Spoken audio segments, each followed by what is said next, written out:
Wildlife officials captured a large estuarine crocodile in the Crocodile area along the Nilwala River today.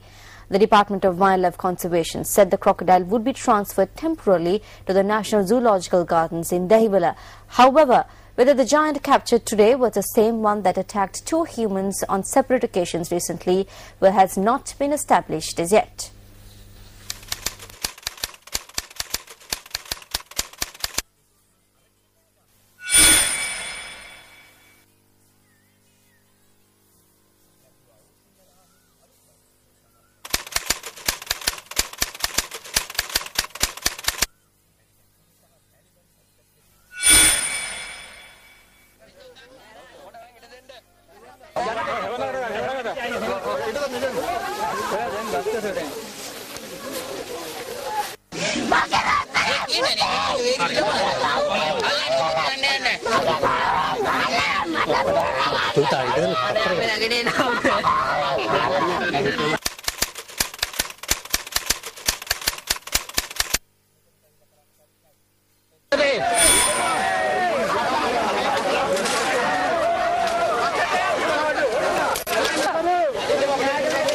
This giant reptile was captured this morning in the Crocodile area along the Nilwala River in a joint operation conducted by environmentalists and wildlife officials.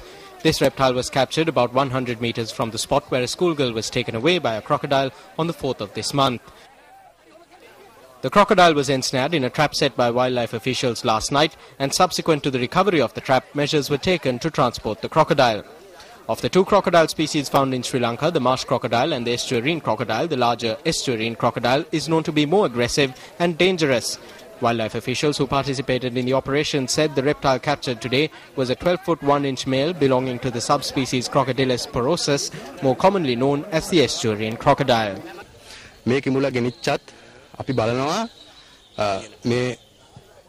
Although the operation has been successful thus far, we are not sure as to whether this is the same crocodile which killed the two women. We cannot clearly state that we captured that crocodile. Therefore, we will continue with the operation for a further 3 days to ensure that there is no crocodile activity in this area before we conclude the operation. I request the public to be vigilant even though we have captured a crocodile in the area. The crocodile does not come onto land to attack humans. If we are careful, then we can remove the label of crocodile-human conflict which has been applied here.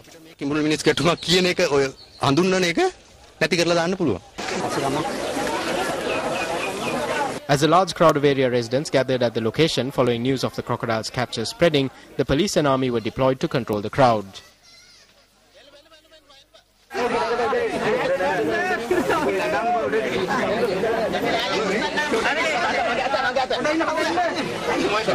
Meanwhile, 5 baby crocodiles captured from the Maoya by area residents in Balawala Giriulla yesterday continue to reside in a water tank in a house in the area. The News First team, which visited the area, witnessed 3 baby crocs swimming in the Maoya in addition to the 5 which had been captured. Residents say that although they had appealed to the Department of Wildlife Conservation to take the baby crocodiles away, they had not received a positive response.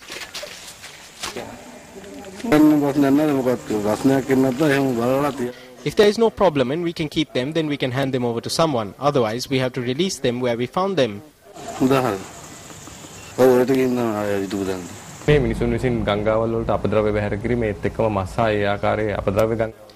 The situation is aggravated by humans polluting the river, especially when waste meat and other such items are dumped in the river. What happens here is that because it is easy for them to get food, the crocodiles are drawn towards human settlements. The solution is not to kill the animals or to relocate them or to torture them.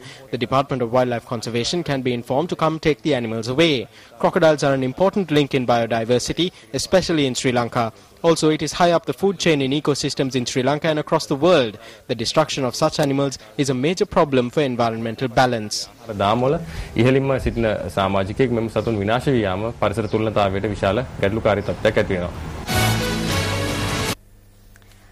President of Palestine, Mahmoud Abbas, is to arrive in the island tonight on a 2-day official visit. Secretary to the Ministry of External Affairs, Karunatilaka Amunugama, stated that the Palestinian president will meet President Mahinda Rajapaksa and hold discussions tomorrow. Meanwhile, President Mahmoud Abbas is due to meet the Minister of External Affairs, Professor G.L. Pires, tomorrow and hold discussions. Bilateral agreements between the two countries is to be signed during this official visit by the Palestinian president. Up next is a look at Action TV.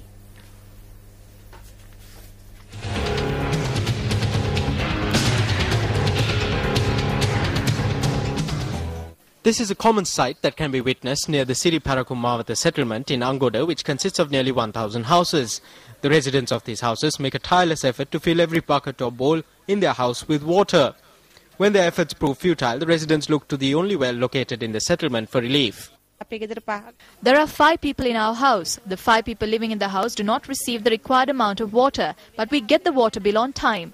We don't receive water, but we pay the water bill. Although we get water from 12 midnight to around 4 in the morning, it is a very little amount which does not even fill a tank. The water pressure is low. There are certain times when the flow of water stops. This sign depicts the measures taken by the Water Supply and Drainage Board to resolve the issues encountered for the past 1.5 years by those residing down Siri Parakumavata. A bigger pipe than the one that was there previously was laid. We were very happy when this pipe was laid because we thought we would get water. It has been 2 to 3 months since this pipe was laid, but we don't receive water. There is a pipe but no water. Officials come here, turn a tap belonging to someone and then leaves. Their duties are limited to that. Sometimes they send a water bowser. But can more than 1,000 people living here fulfill their daily needs with just a bucket of water filled from the bowser? Why don't they understand? The temporary solutions provided by the Water Board to the drinking water problems faced by those living in this settlement cannot be justified when taking into account the location of the Siri Parakumavata settlement.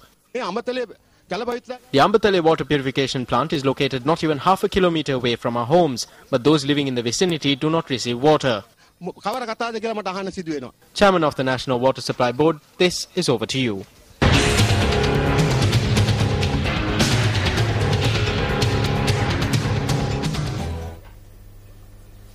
In business news tonight, the central bank's annual report for 2011 reveals the domestic savings reduced considerably last year. The report states that this was a result of a drastic increase in consumption expenditure.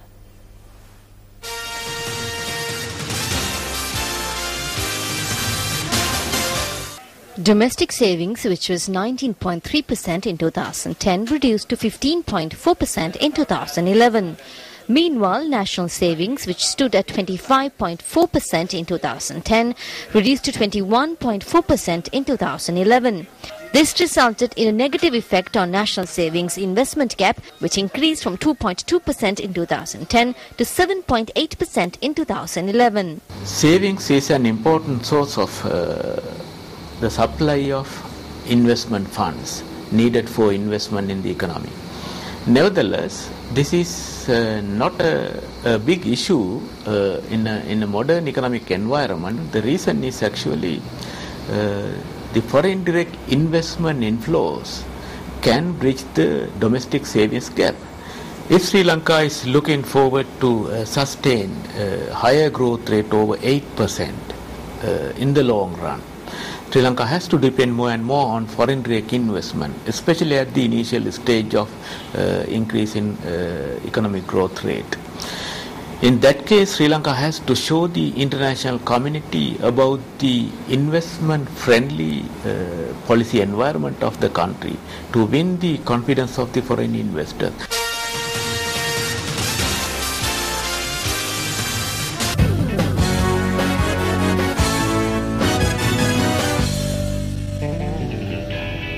Well, time to take a look at sports news now, and we have Swan Fernando here in the studios with the very latest. Swan, it's over to you. Thank you, Arundhati. Starting off with some rugby news, the Sri Lankan team recorded a massive victory today in the Asian Five Nations Rugby Tournament. The Sri Lankan team was headed by the president's son, Yoshita Rajapaksa. The Lankans defeated Chinese Taipei 36-8. The match was played at the Rizal Memorial Stadium in Manila, Philippines. Dinusha Chaturanga, S. Malawan, Chula Senaviratne and Hasata Pereira registered tries for Sri Lanka. The Sri Lankans' tally of 36 points were made up of 3 converted tries, a try and a penalty. At Lemons, the Sri Lankans led Chinese Taipei 29-3. Chinese Taipei scored off a solitary penalty kick. In the second half, Sri Lanka's Mohammad Sharif registered another try which was duly converted. At full time, the scoreline stood 36-8, ensuring that the Lankan side will head into their next fixture brimming with confidence. Actually, everyone is happy what we play and we are proud of what we did and what we achieved in first game. And we are looking forward to other games as well. In the 2-3 days time, we'll be playing Singapore. So actually, I didn't feel there was any newcomers in the team, but because everyone played, everyone did their role. and they gave 100% and they were committed to it. And next match is Singapore, and in that there are a lot of expats playing, and I think they will give a good fight, and I believe Sri Lankan team will also be up. And up next is the bitter truth.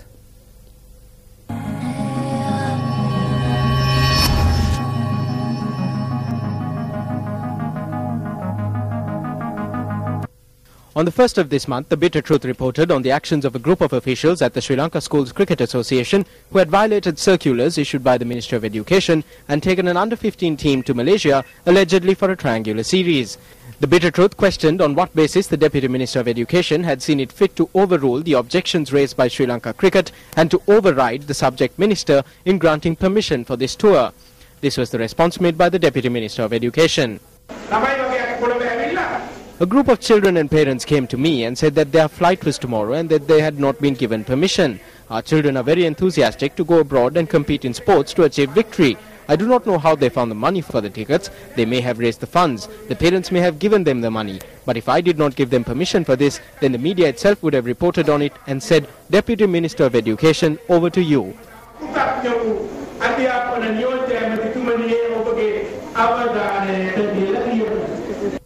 Nevertheless, Director of School Sports Rohana Karunaratne said that disciplinary measures would be taken against the officials connected to the tour.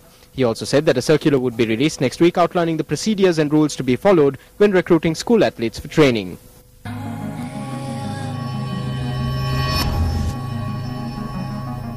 Well, that's it from the sporting arena. Back to you, Arundhati. Thank you, Swan.